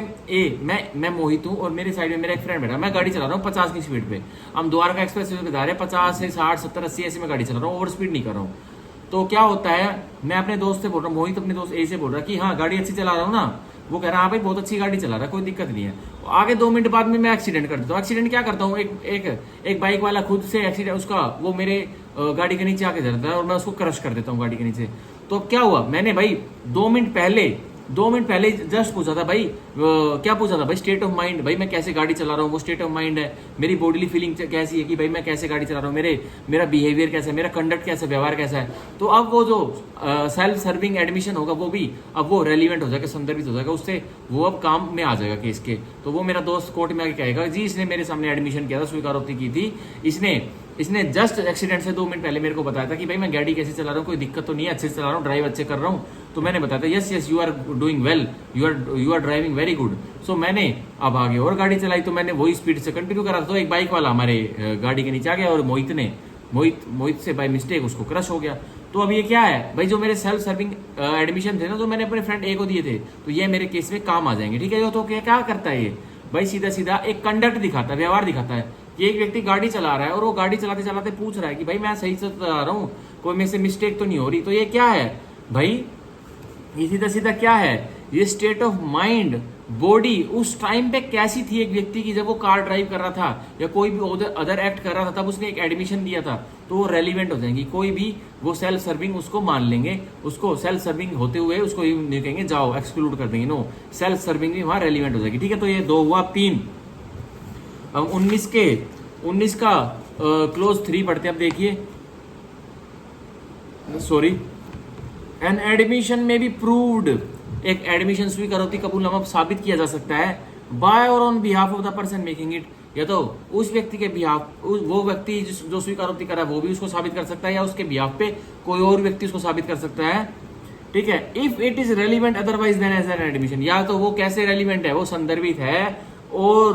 औरों की तरह, मतलब सेक्शन 4 से लेकर सेक्शन 50 भारतीय साक्ष्य अधिनियम में वो संदर्भ रख रहा है रेलिवेंसी से, लेकिन वो एडमिशन नहीं है, अदरवाइज देन एन एडमिशन, ठीक है। एक वो स्वीकारोक्ति कबूलनामा बन नहीं पा रहा है सेल्फ सर्विंग की वजह से, पर वो रेलिवेंट फैक्ट्स में सेक्शन 4 से लेकर 50 में भारतीय साक्ष्य अधिनियम में संदर्भ रख रहा है, तो वो भी सेल्फ सर्विंग एडमिसिबिलिटी एडमिशन आप साबित कर सकते हो, ठीक है। तो यह था हमारा, मैंने पढ़ा सेक्शन 19 पूरा का पूरा। अब इसके जो इलस्ट्रेशंस हैं वो इंपॉर्टेंट है, वो आप घर से पढ़ना, ठीक है, घर से पढ़ना, नहीं तो कल की जो मैं वीडियो बनाऊंगा भारतीय साक्ष्य अधिनियम की, तो मैं उसमें इलस्ट्रेशन सबसे पहले आके सेक्शन 19 की इलस्ट्रेशन ही करवाऊंगा और पूरी तरह से समझाऊंगा सेक्शन 19 की इलस्ट्रेशन को। अब हम पढ़ेंगे 20 और 21। अब देखिए section 20, when oral admissions as to contents of documents are relevant, ये लीजिए भाई। अब कब मौखिक गवाही किसके लिए संदर्भ रख सकती है, रेलिवेंट हो सकती है, कोई लिखित में कोई गवाही है, भाई लिखित चीजें, रूल क्या है भाई, आगे रूल आएंगे ये कि भाई लिखित में जो चीजें कोई लिखित डॉक्यूमेंट है तो उसके लिए आप लिखित गवाही दे सकते हो। आप लिखित में जो डॉक्यूमेंट है ना उसको आप मौखिक रूप से गवाही नहीं दे सकते, ये आगे जनरल रूल आएगा, ठीक है। एक आएगा सेक्शन, ठीक है, हियर से ऊपर वाला। तो इसमें क्या रूल है, अब ये 20 क्या कह रहा है, when oral admission as to contents of documents are relevant, कब मौखिक स्वीकारोक्ति कब रेलिवेंट संदर्भित हो जाएगी और किसके लिए संदर्भित होगी, कोई दस्तावेज के कोई कंटेंट्स है, मतलब कंटेंट क्या होता है, एक भाई दस्तावेज है, मान के चलिए यह मेरी बुक है, तो इस पे ये कंटेंट लिखे हुए हैं, ये जो सारे सेक्शंस लिखे हुए हैं ये कंटेंट लिखे हुए हैं। अब इसके ऊपर ये कुछ भी नहीं लिखा होता, तो ये क्या डॉक्यूमेंट होता, ये बिल्कुल भी डॉक्यूमेंट नहीं होता, ये बस एक बेयर पेज होता, प्लेन पेज होता, ठीक है। तो मैं ये कह रहा हूं कि भाई डॉक्यूमेंट कुछ मेरी बुक पर, भारतीय साक्ष्य अधिनियम की ईबीसी की बुक पर कंटेंट्स लिखे हुए, कंटेंट्स क्या है भाई, ये सेक्शंस लिखे हुए भारतीय साक्ष्य अधिनियम के नई वाले लॉ के, और डॉक्यूमेंट बन गई मेरी बुक, ठीक है। तो यही कह रहा है अगर मौखिक जुबानी से आप क्या कंटेंट्स जो कि एक दस्तावेज में लिखे गए उसको दे सकते हो, तो वो कह रहा है रेलिवेंट हो जाएंगे। अब देखिए 20 में देखिए, oral admission as to the contents of the document are not relevant, ये देखिए, ठीक है, ऊपर मार्जिन नोट में तो बता रहा है रेलिवेंट हो जाएंगे, पर 20 की बॉडी में क्या बता रहा है, नॉट रेलिवेंट, संदर्भित नहीं होंगे। क्यों नहीं होंगे, देखिए, oral admission as to the contents of the documents are not relevant, oral मौखिक स्वीकारोक्ति किसके संदर्भ में, कुछ लिखित दस्तावेजों के संदर्भ में रेलिवेंट संदर्भित नहीं होगी, नहीं मानने जाएगी, ठीक है। अनलेस एंड अनटिल कब मानी जाएगी, the party proposing to prove them shows that he is entitled to give secondary evidence of the contents of the such documents under the rules herein after content. जो ये rules herein after content है, पहले section 64 Indian evidence act में दिया गया था, वो हमारा देखते कौन सा बन गया है, अब वो हमारा कौन सा बन गया, हाँ 59, अब वो 59 बन चुका है। तो इसके सामने जो हेरिन आफ्टर कंटेंट है, ये रूल्स जो लिखा गया है, इसको आप सेक्शन 59 भारतीय साक्ष्य अधिनियम का लिख सकते हैं, ठीक है, इस रूल को, ठीक है। तो ये 59 में जो रूल्स दिए गए हैं, अगर वो पार्टी मौखिक रूप से भी एक दस्तावेज के लिए ओरल स्वीकारोक्ति दे सकती है, दस्तावेज के कंटेंट्स के लिए भी, अगर तो पार्टी ये प्रूव कर दे, जो देना चाहती है मौखिक स्वीकारोक्ति की, भाई मैं तो एंटाइटल्ड हूं, मैं तो सेकेंडरी एविडेंस दे सकता हूं, ठीक है। सेकेंडरी एविडेंस क्या होते हैं भाई, प्राइमरी अवेलेबल नहीं है तो सेकेंडरी दे सकता हूं, मतलब काम चलाने के लिए, ठीक है। तो अब रूल्स कौन से रूल के अंतर्गत एंटाइटल है, वो सेक्शन 59 भारतीय साक्ष्य अधिनियम के रूल्स के अंतर्गत वो एंटाइटल है कि वो मौखिक गवाही, मौखिक एडमिशन दे रहा है, और वो प्राइमरी एविडेंसेस भी दे सकता है, ठीक है, सॉरी वो सेकेंडरी एविडेंसेस भी देने के लिए सेक्शन 59 भारतीय साक्ष्य अधिनियम में एंटाइटल है, हकदारी है, तो वो ओरल गवाही दे सकता है। आप देखिए, और unless the genuineness of the document produce in question, या फिर अब जो ओरिजिनल डॉक्यूमेंट है, जो कि केस का मेन डॉक्यूमेंट है, जिसके ऊपर केस टिका हुआ है, वो ही क्वेश्चन में है, तो एक व्यक्ति फिर मौखिक गवाही दे सकता है, मौखिक स्वीकारोक्ति एडमिशन दे सकता है, तो वो संदर्भित हो जाएगा। जनरल रूल तो क्या है, मौखिक गवाही अगर तो किसके लिए होती है, सीधा किसके लिए होती है, दस्तावेज के कंटेंट्स को साबित करने के लिए होती है, तो वो रेलिवेंट नहीं होगी। तो अनलेस एंड अनटिल एक्सेप्शन क्या दे दिया, अगर तो भाई एक पार्टी एंटाइटल्ड है कि वो सेकेंडरी एविडेंस एड्यूस कर सकती है सेक्शन 59 भारतीय साक्ष्य अधिनियम के रूल्स के तहत, तो वो मौखिक स्वीकारोक्ति एडमिशन दे सकती है, ठीक है, उसके लिए। और कब दे सकती है, unless the genuineness of the document produced in question, या फिर जो जिस पर केस टिका हुआ है, एक दस्तावेज पर केस टिका हुआ है, वही क्वेश्चन में, वो उसी के ऊपर प्रश्न उठ जाते हैं, तो क्या होता है, तो भी ओरल एडमिशन एक पार्टी दे सकती है, ठीक है। और हालांकि अब कोर्ट ये नहीं कहेगी कि जो ये हम केस चला रहे हैं, इसका आधार तो ये डॉक्यूमेंट ही है, आप क्यों ओरल एडमिशन दे रहे हो, क्योंकि अगली पार्टी ने इसकी जेन्युइननेस को ही क्वेश्चन में लाके खड़ा कर दिया। तो मैं एंटाइटल हूं, सेक्शन 20 के लेटर पार्ट में साफ लिखा हुआ है कि आप मौखिक एडमिशन स्वीकारोक्ति कबूलनामा दे सकते हो, ठीक है। तो यह हुआ हमारा सेक्शन 20 भारतीय साक्ष्य अधिनियम का। अब हम पढ़ेंगे अपना आज का लास्ट सेक्शन भारतीय साक्ष्य अधिनियम का, section 21 admissions in civil cases when relevant. तो स्वीकारोक्ति कबूलनामा दीवानी मुकदमों में कब संदर्भित हो जाएगा, आप देखिए सेक्शन 21 हम पढ़ते हैं, in civil cases no admission is relevant. इन दीवानी मुकदमों में कोई भी स्वीकारोक्ति, कोई भी कबूलनामा संदर्भ नहीं रखता है, रेलिवेंट नहीं होता है। If it is made either upon an express condition that evidence of it is not to be given, और बस अगर वो एडमिशन स्वीकारोक्ति कब दी गई है एक व्यक्ति द्वारा, जब एक एक्सप्रेस शर्त रख ली गई थी पार्टीज के बीच में, जो सूट नहीं डरता उससे पहले, कि भाई हम अपनी बातें आपस में शेयर तो कर रहे हैं, पर ये एविडेंस में एड्यूस नहीं होंगी। तो मान के चलिए ए वर्सेस बी एक सूट चला हुआ है, एक केस चला हुआ दीवानी मुकदमा, और कोर्ट ने उनको कंसिलेशन, कॉम्प्रोमाइज के लिए किसी आर्बिट्रेटर के पास या फिर किसी कंसिलिएटर के पास भेज दिया कि आप अपने जो ग्रजेस हैं, जो डिस्प्यूट्स है, उसको वहां बैठ के आप क्या कर लीजिए, आप सुलझेड़ा कर लीजिए, आप कॉम्प्रोमाइज कर लीजिए, कॉम्प्रोमाइज में आप मूव हो जाइए। तो अब क्या होता है सीधा, तो बी जो ए वर्सेस बी है, कुछ पैसों से रिकवरी का केस होगा, ये ने डाल रखा है, तो बी क्या करता है, बी भाई कुछ स्टेटमेंट मेड कर देता है, और ए उसकी फोन में रिकॉर्डिंग कर लेता है बी की, ठीक है, और ए बी को बताता नहीं है, ठीक है। लेकिन कंसिलिएशन की, कंसिलिएटर की एक ही ये शर्त होती है कि भाई ये जो एविडेंसेस आउट ऑफ कोर्ट आपकी जो सेटलमेंट होती है, उसमें जो आपको ये फोन रिकॉर्डिंग कर लेते हो, अदर जो आपके बीच में डीलिंग्स होती है, जो कॉम्प्रोमाइज से रिलेटेड आर्बिट्रेशन में आर्बिट्रेटर करवाता है, कंसिलिएटर करवाता है, तो वो मान्य नहीं होंगी कोर्ट में, ठीक है। क्यों नहीं होंगी, अब देखिए, or under circumstances from which the court can infer that the parties agreed together that evidences of it should not be given. या फिर दोनों पार्टीज ने दिया, तो भाई आपसी भाई मेडिटेशन पे जा रहे हैं, कंसिलिएटर के पास जा रहे हैं, आर्बिट्रेटर के पास जा रहे हैं, दोनों पार्टीज एक केस सिविल सूट की पार्टीज, तो वो क्यों जा रहे हैं कि भाई हमारा कोर्ट में तो केस चला हुआ है, भाई हमारा रिजल्ट नहीं निकल पा रहा है क्योंकि हम अपने शर्तों पर अड़े पड़े हैं। अब हमारी शर्त को कौन टैकल कराएगा, कौन उनको ढीली करवाएगा, वो कौन उनको भाई उनमें जान भरेगा, भाई कंसिलिएटर के पास चलते कोई शाना सा आदमी, सुप्रीम कोर्ट का, हाई कोर्ट का कोई बाबू, वो आपकी शर्तों के बीच में आपको एग्रीमेंट करवा देगा। तो उस एग्रीमेंट की यही शर्त होती है, दोनों पार्टीज एग्री कर लेती कि भाई जो हमारे बीच में यहाँ बात हो रही है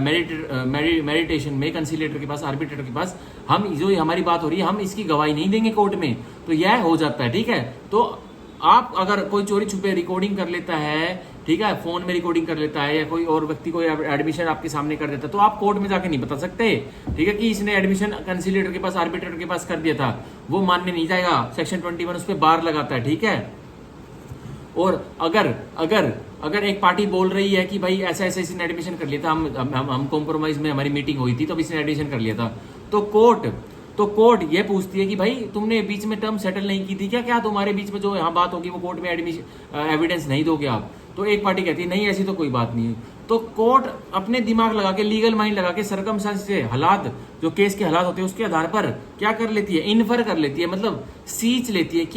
क्या ऐसा एग्रीमेंट हुआ होगा, क्या ऐसा एग्रीमेंट हुआ होना चाहिए, तो वो तब भी कोर्ट भी बार लगा देगी, नहीं भाई अगर तुमने एग्रीमेंट नहीं किया था तो मैं इसे नहीं ले सकती। क्योंकि इसके पीछे पॉलिसी क्या है, इसके पीछे पॉलिसी ये है कि भाई जो सेक्शन 89 सीपीसी जो कि ADRM alternative resolution dispute mechanism की बात करता है, जो कि लोक अदालत में कंसीलेटर के पास, आर्बिट्रेटर के पास, ठीक है, इनके लिए सूट को सेटलमेंट के लिए, डिस्प्यूट को सेटलमेंट कॉम्प्रोमाइज के लिए भेजता है, तो उससे पार्टीज का विश्वास ही उठ जाएगा। जब कोर्ट खुद ही ब्राइट चांसेस देखती कि भाई जो पार्टी सूट की है उनके बीच में ब्राइट चांसेस हैं, उनके बीच में सेटलमेंट हो सकती है, पॉसिबल है, तो भाई मैं उनको बाहर भेजती हूँ कंसीलेटर के पास, वो रिकॉर्डिंग करके वो कंसीलेशन की वो कर देते, पूरी की ठूस कर देते उसकी हवा, और मेरे आगे सबूत ले आते हैं। तो ऐसे एडमिसिबल नहीं है ये। भाई आप जाइए, आप बात करिए, आपके बीच में जो टर्म सेटल होती है, डिस्प्यूट सेटल होती है, आपके बीच में कोई कॉम्प्रोमाइज होता है तो वो मेरे को बता दीजिए, लेकिन आप वहां कुछ रिकॉर्डिंग मत करिए, या आपके साथ जो बंदे हैं उनको वहां ले जाके मत खड़े करिए, और वो व्यक्ति आपसे कुछ बातें बता रहा है तो उसको वो बंदे जो आपके साथ जो आप गवाह के रूप में पीछे खड़े कर रखे वो आके कोर्ट में नहीं बताएंगे, मैं उनकी गवाही नहीं लूंगा। यही इसके पीछे पॉलिसी है। क्योंकि ADRM अगर ये सेक्शन 21 सीधा सीधा नहीं होता ना, तो ADRM है सेक्शन 89 CPC का, वो कभी भी फुलफिल हो ही नहीं पाता। क्योंकि पार्टीज जब भी कॉम्प्रोमाइज और सेटलमेंट करने जाती तो वो सीधा सीधा अपनी रिकॉर्डिंग करती, या फिर अपने गवाहों को रेडी करके ले जाती, हाँ भाई तू भी मेरे साथ चल, वो कुछ बोलेगा ना तो तू सुन लियो और कोर्ट में आके बता दियो, ठीक है। कोर्ट मेरी तो मानेगी नहीं, तुम्हारी मान लेगी, क्योंकि तुम मेरे साथ खड़े थे जब हमारी बातें चल रही थी कॉम्प्रोमाइज से रिलेटेड, ठीक है। तो मेन पर्पज सेक्शन 21 भारतीय साक्ष्य अधिनियम का यही है कि जो सेक्शन जो कोर्ट एक सिविल सूट से रिलेटेड पार्टीज को कॉम्प्रोमाइज के लिए भेजती है मेडिटेशन में कंसीलेटर के पास, आर्बिट्रेटर के पास, लोक अदालत में, तो वो वहां पे रिकॉर्डिंग करके एडमिशन नहीं दे सकते, ठीक है। तो वो बार लगी हुई है, ठीक है। अब एक्सप्लेनेशन पढ़ते हैं, स्पष्टीकरण पढ़ते हैं जो सेक्शन 21 को और बता रहा है। देखिए, Nothing in this section shall be taken to exempt any advocate from giving evidence of any matter of which he may be compelled to give evidence under subsection 1(2) of section 132। तो कह रहा है ये जो सेक्शन 21 ना किसी वकील के ऊपर, एडवोकेट के ऊपर नहीं लगता, एक वकील साहब के ऊपर नहीं लगता, जिसको कंपेल, विवश किया जा सकता है कोर्ट के द्वारा कि आप बताइए कि क्या डिस्प्यूट है इनके बीच में, आपको क्या अदर नॉलेज से समझ में आ रहा है, क्या आपके पास फैक्ट्स है, आपकी नॉलेज में इस क्लाइंट ने क्या इंस्ट्रक्शंस दी थी, आप हमको बताइए। कोर्ट एक एडवोकेट को विवश कर सकती है प्रिविलेज कम्युनिकेशन को डिस्क्लोज करने के लिए नहीं, कि भाई आप डिस्प्यूट के बारे में आपको क्या क्या इसने इंस्ट्रक्शंस रियली दी थी वो आप बताइए। तो वो सीधा एडवोकेट को कौन से सेक्शन के अंतर्गत विवश करती है court, section 132 subsection 1 and subsection 2 भारतीय साक्ष्य अधिनियम में, ठीक है। तो एक बार एक्सप्लेनेशन, स्पष्टीकरण सेक्शन 21 की दोबारा पढ़ते हैं, फिर वीडियो को खत्म करते हैं। देखिए, नथिंग इन दिस सेक्शन, इस धारा का कुछ भी नहीं, shall be taken to exempt any advocate, तो एक एडवोकेट छूट नहीं मान लेगा, एग्जाम्पशन नहीं मान लेगा कि मेरे को भी छूट मिली है, क्या करने से, फ्रॉम गिविंग एविडेंस, की वो एडवोकेट गवाही नहीं देगा, वो गवाही देगा, of any matter of which he may be compelled, किसी भी मुद्दे के लिए जिसके लिए उसको विवश किया जा सकता है कोर्ट के द्वारा, टू गिव एविडेंस, कि तुम एडवोकेट साहब जी, वकील साहब जी आप गवाही दीजिए, ठीक है, under subsection 1 and subsection 2 of section 132। तो एक एडवोकेट को जो कि सीधा वो गवाही देने के लिए उसको विवश किया जा सकता है, अगर उसको क्या है एविडेंस ऑफ एनी मैटर, उसको कोई मुद्दा है, कोई सिविल सूट का, जो जिसके बीच में वो लड़ाई चल रही है, जिसके बीच में डिस्प्यूट, जिसके बीच में प्रोसीडिंग रन हो रही है, उस एडवोकेट को कुछ एसेंशियल जानकारी है और वो प्रिविलेज्ड कम्युनिकेशन में भी फॉल नहीं कर रही है वो जानकारी, तो उस एडवोकेट को विवश किया जा सकता कि आपको क्या इंस्ट्रक्शंस मिले थे, प्रिविलेज कम्युनिकेशन छोड़ के वो सारे इंस्ट्रक्शंस हमें बता दीजिए, आप गवाही दीजिए। या तो एडवोकेट खुद अपने इनिशिएटिव से गवाही दे देगा, या फिर इसको भाई या तो प्लेंटिफ का एडवोकेट है तो डिफेंस का एडवोकेट उसको विवश कर देगा, ठीक है, कोर्ट उसको विवश करवा देगी। या फिर अगर डिफेंस का एडवोकेट है तो प्लेंटिफ का एडवोकेट उसको विवश कर देगा, ठीक है, डिफेंस के एडवोकेट को, या फिर कोर्ट डिफेंडेंट के एडवोकेट को विवश कर देगी कि भाई प्रिविलेज कम्युनिकेशन को छोड़ के जो तुम्हारे नॉलेज में जो चीजें हैं, जो इंस्ट्रक्शंस तुम्हें मिली थी किसी मैटर, जो ये सिविल सूट का प्रोसीडिंग का मैटर चल रहा है उसके बारे में एविडेंस दो, उसे कंपेल कर लिया जाएगा। ऐसा होता है, ठीक है। आउट ऑफ केस क्या उसे नॉलेज में आया एडवोकेट को, वो उसको पूछा जा सकता है। वो अगर खुद ऑन इनिशिएटिव से अगर गवाही देना चाहता तो दे सकता है, अगर ऑन इनिशिएटिव अगर खुद से नहीं देना चाहता, सो मोटो एडवोकेट नहीं देना चाहता, तो कोर्ट भी कह सकती है आ जाइए, आपको भी हम एग्जामिन करना चाहते हैं एडवोकेट साहब जी। तो ये हमारा हुआ सेक्शन 21 भारतीय साक्ष्य अधिनियम की एक्सप्लेनेशन पूरी की पूरी। आज मैंने सेक्शन आपको पढ़ाया है सेक्शन 15 से लेके सेक्शन 21 के बारे में, जो कि सीधे सीधे एडमिशंस के मेन रूल बताते हैं, स्वीकारोक्ति कबूलनामे के मेन रूल बताते हैं, इससे बढ़कर कुछ भी नहीं है, ठीक है। तो आज हमने कितने सेक्शन किए? 15, 16, 17, 18, 19, 20, 21। आज हमने 7 सेक्शंस किए, बिल्कुल डीपली इंटरप्रिटेशन में समझे, ट्रांसलेशन में समझे, और ये एडमिशंस कबूलनामे के स्वीकारोक्ति के एडमिशन सबसे इंपॉर्टेंट है, ठीक है। और कल हम सेक्शन 22 भारतीय साक्ष्य अधिनियम के बाद वाले करेंगे, ठीक है। So bye bye, take care, thank you, bye bye.